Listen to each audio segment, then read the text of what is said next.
Hola, muy buenas noches, bienvenidos a Reporte Estelar. Como siempre, es un placer estar con todos ustedes a partir de esta hora.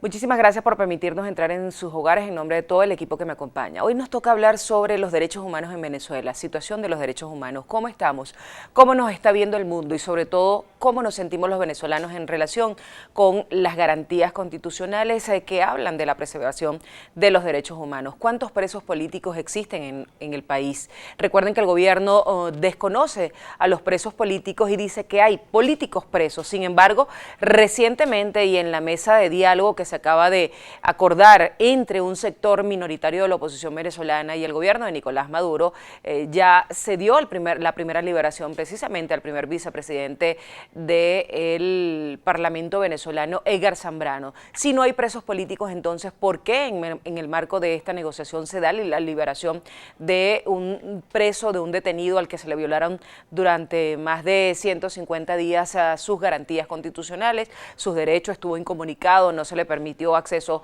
a la defensa ni tampoco a sus familiares, derecho que tienen que tener todos los privados de libertad en Venezuela según lo que garantiza la Constitución. Bueno, ese es el caso. Ya se habla además de la liberación de por lo menos 20 y así lo ha reconocido recientemente el fiscal general de la República, quien también debería ser uno de los encargados de preservar los derechos humanos en Venezuela, y se ha instalado una mesa de análisis, de negociación de las liberaciones que están por darse en los próximos días. Según el Foro Penal, la cifra se ubica en 476 presos. De este es el tema que estaremos abordando esta noche y por supuesto también lo que tiene que ver con las violaciones de los derechos humanos. Recuerden además que en estos momentos se está realizando el 74 periodo de sesiones de la Organización de las Naciones Unidas y el tema de los derechos humanos y sus violaciones en Venezuela ocupa principal importancia. Vamos a revisar cómo ha abordado este tema los diferentes medios de comunicación, comenzando la noche de hoy con Panorama, que nos dice que la ONU debatirá enviar misión a Venezuela para investigar violaciones de derechos humanos. De hecho, ya se le permitieron a la ONU 2 representantes permanentes en nuestro país. También tenemos el Universal del 17 de septiembre, declaraciones de Edgar Zambrano el día de su liberación. Asegura que la Constitución estuvo ausente durante los 135 días que permaneciste tras la reja. No fueron 150, sino 135, corrijo esto.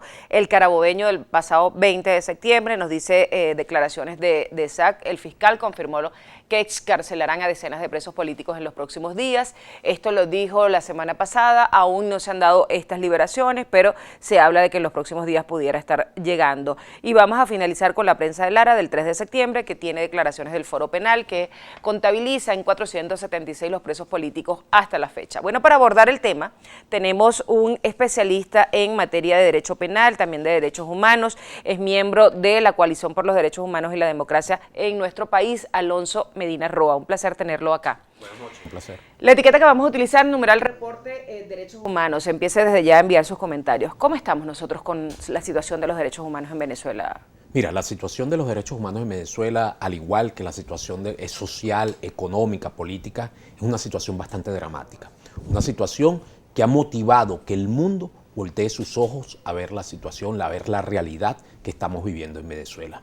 Desde la Coalición por los Derechos Humanos y la Democracia referimos o tenemos registrados 497 presos políticos al día de hoy. Un número importante donde resalta o destaca más de 200 oficiales de las Fuerzas Armadas Nacionales en condición de presos políticos. Y cuando hablamos por la razón por la cual son presos políticos, es porque el hecho por el cual han sido detenidos es un hecho de corte de tipo político, aparte de los delitos que le han imputado. Tenemos jóvenes estudiantes, dirigentes políticos, trabajadores, ciudadanos comunes presos por causas políticas. Y algo muy importante, tenemos el reconocimiento de cientos de cantidad de países donde reconocen que en Venezuela hay persecución política.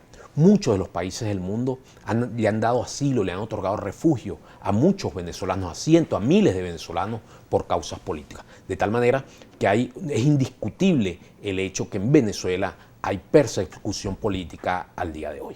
Ahora, al inicio del año esta cifra casi que era doblada en la situación de los presos políticos. De estos 497 que quedan, usted habla de más de 200 oficiales de la Fuerza Armada. ¿Estos 200 oficiales son de qué rango?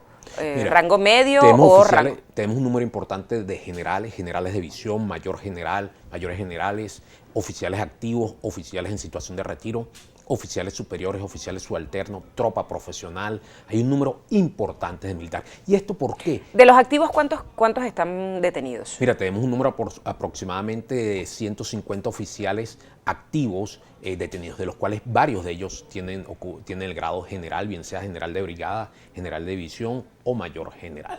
¿Qué cargos se le están imputando a estos oficiales? En el caso de los oficiales, ¿cuál es el delito que supuestamente cometieron? En el caso de los oficiales, muchos de estos, por no decir, la mayoría de ellos, se les ha imputado el delito de instigación a la rebelión, en algunos rebelión, traición a la patria y un conjunto de delitos, un grupo de delitos previstos en el Código Orgánico de Justicia Militar.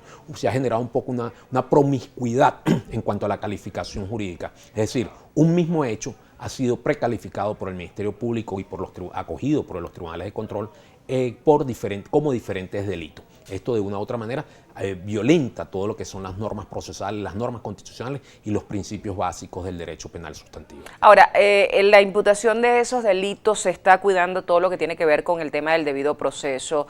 ¿Tienen acceso estos oficiales detenidos a la defensa? Pues tenemos el caso reciente del capitán que murió y que no, pues justamente cuando Acosta Arévalo, cuando fue a presentarlo, pues lo llevaron en silla de ruedas. Entonces allí se dio cuenta de una vulneración evidente de los derechos humanos y donde se habla de la no actuación en ese momento del juez que debió ordenar la detención inmediata de los custodios. Sí, mira, el debido proceso, las normas constitucionales, las normas procesales, en todas estas causas de corte político, bien sea ante la jurisdicción penal ordinaria o ante la jurisdicción penal militar, ha sido el gran ausente. Ha sido un irrespeto permanente y constante sobre lo que son las normas constitucionales y las normas procesales. Pero lo más grave de esta situación es el silencio cómplice de las instituciones. Ha habido una aceptación permanente sobre el tema de la violación de los derechos humanos. Ha habido una aceptación en cuanto al irrespeto de las normas procesales. Hay una complicidad institucional con respecto a las formas cómo se están realizando todos estos juicios. Es lo que conocemos en derecho o la doctrina ha llamado como el derecho penal del enemigo. Es aplicar un proceso simplemente para aparentar que hubo un juicio cuando desde el primer momento, desde la detención, ya se conoce el resultado final de este proceso. Nos toca hacer la primera pausa, pero me gustaría dejarle una pregunta al aire y es ¿por qué a estos militares, cuál es la calificación que les da el ser preso político? A los militares y también a los 297 presos que son calificados según la Coalición por los Derechos Humanos y la Democracia como presos políticos en Venezuela. Nos vamos a la pausa, estamos conversando esta noche sobre derechos humanos en Venezuela con el abogado penal y especialista en materia de derechos humanos Alonso Medina Roa. Ya venimos.